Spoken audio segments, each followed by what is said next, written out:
Half a day, everybody. Jason Salas here, and the Olympics are here now. And here in the studio is a good friend of ours, Dr. KristiAnna Whitman. She is an expert in the field of mental health. And Doc, thanks for being here. Thanks for having me. I really appreciate it. Absolutely. Viva Liberation. Viva Guam. Okay, and yeah, and we all cheer Guam. We celebrate liberation. We also celebrate our athletes who are over in Paris competing right now. Now, you gave a very wonderful talk right up the street from us here at the Guam Football Association field about mental toughness within the scope of athletics, right? Yeah. Those were obviously to younger soccer athletes. I'd like to kind of continue that context, if you would, when it comes to Olympians, because these are the elite of the elite. And these days, sports is measured not just by, how physically fit you are, but how mentally tough you can be and the competitive mindset you have that can propel you further probably than your body and your mind would allow you to. So how much do you know about that subject and really getting tough? Right. Well, I don't know if I would consider myself a super expert in that area, but I will say that with regards to mental health and our young athletes, right, the talk we gave at GFA was really about promoting mental health and just bringing up the conversation, especially in our young athletes, with regards to being comfortable and normalizing those feelings of who do I talk to, right? Where do I get help? What resources do I have? But also just bringing up that idea that you can consider and think about your mental health. And that can kind of segue to our professional or elite athletes, right, who are at the Olympics.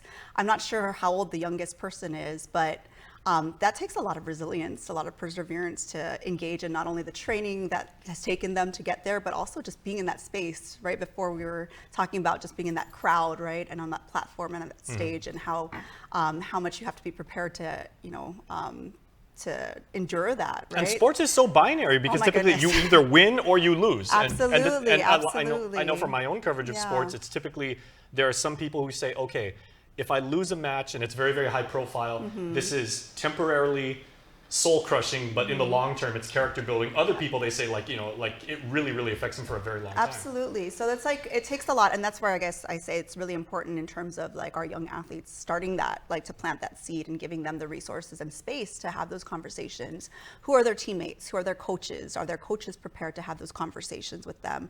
Are their families prepared, right, in terms of winning or losing, to receive them after that experience? So I guess for those athletes who are in Paris now and competing, who are their people, right? And who are I know it's an intimate group. I'm not sure how much interaction they're going to have as a Guam team, or if they're separated by sport. Unfortunately, I'm not an elite athlete who's had that experience, but I think that knowing who you have on your side is also a big piece of it, and what resources you have, not only during this time that they're there in Paris and over the Olympics, but when they return home, right? And back into that transition of the post competition training and what that looks like, and the recovery, not only physical recovery, but mental recovery, and what that might look like for each of those athletes. Now, of course, traditionally when we talk about physical conditioning, they say, you work out, eat very well, get your rest, and then your body is in tip-top condition, and then you have to take a break at some point because you don't want to overdo it. Right. When it comes to the mind and your mental fitness, is it kind of the same thing? You can't just be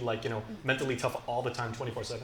Absolutely, and I think that's where, again, having those skills and built into you, from in your training, that needs to be really incorporated into your training, and I hope that it is, right? What skills do you have to kind of debrief, not just your physical self, right? You have all these recovery techniques that you do physically, but also your mental health, right? How can we take a pause in between?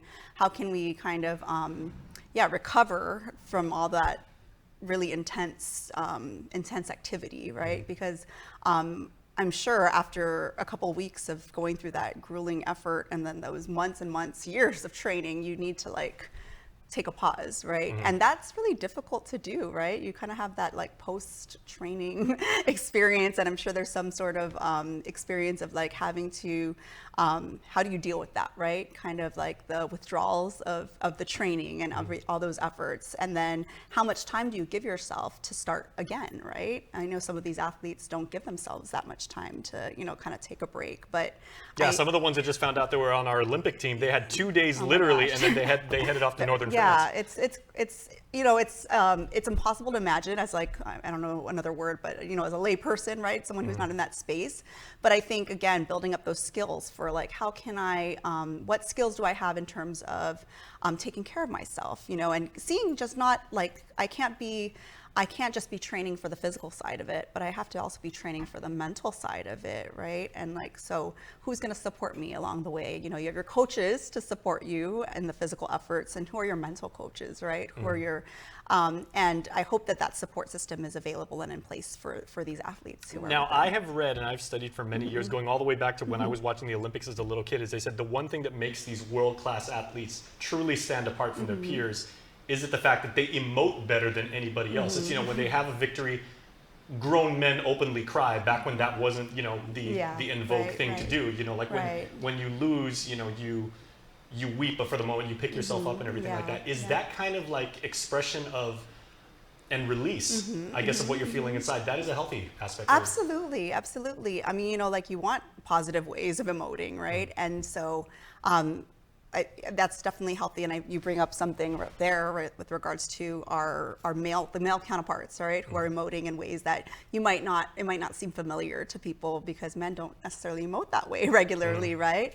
But when you see them, like, you know, compete in this really feat of like something physical, it's okay, right? So how can we kind of normalize that same type of emotion in spaces where you're not necessarily going through this physical effort, but something where you're actually just, you know, you're going through grief, or you're going through loss, you know, and kind of allowing that, you know, and seeing those images. So I think even like in terms of like the coverage, even if we're not a part of the Olympics in person, when we're seeing the coverage, paying attention to those stories, right? That's why I love the human stories, you know, the human interest stories of the Olympics, because you see that, you see what got those people, those athletes to that space, and what is allowing them to feel so deeply, right? In terms of winning or losing or what have you, or even the way they respond to their teammates, right? It's like, it's such a beautiful aspect of the sport also, right? And I see you, and you know, like we can talk all day about it, because that's the part that allows the layperson to enjoy the Olympics, right? Okay, and then finally, let's talk about, I mean, you know, we could get into the neuroscience and we'd be here for days and everything. She literally has written a dissertation on this,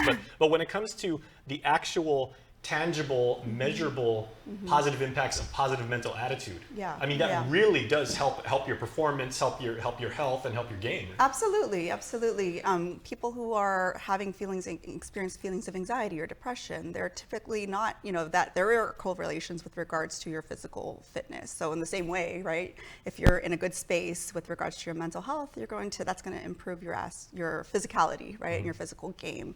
It's also going to prepare you in terms of like how quickly can you recover in between a loss, right, or in between a match, or whatever it is you're competing at. Your ability to bounce back and be resilient. Absolutely. So, you know, I guess, you know, if there was anything we can take away from this, you know, whether or not we're engaged as athletes, or, you know, whatever level of effort we are as athletes or in sport, I think, you know, just learning from these athletes is something that like we can start to build up and develop these skills. If we're parents, building that up in our young, you know, our kids, or for teachers or coaches, how can we start to develop that in our young people, right? How can we have them practice that? And then also really be open about what emotions they're experiencing throughout, whether it's through training, winning, losing, what have you, right? And knowing the resources, who are the resources around them to support that, you know, those feelings also. Very excellent. Dr. KristiAnna Whitman is certainly a member who is of our community, who is cheering on Team Guam, as am I, and as are everybody. She cheers for ND football really hardcore as an alum, but as a proud Guamanian, you're certainly cheering our 8 athletes over there who are fighting for the gold. Absolutely. Viva Guam, and viva our Olympic team, and everyone else who's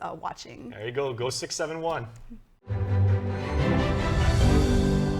Going for Gold is presented to you by Prime Hydration and C2O Coconut Water, distributed by PDC Wholesale.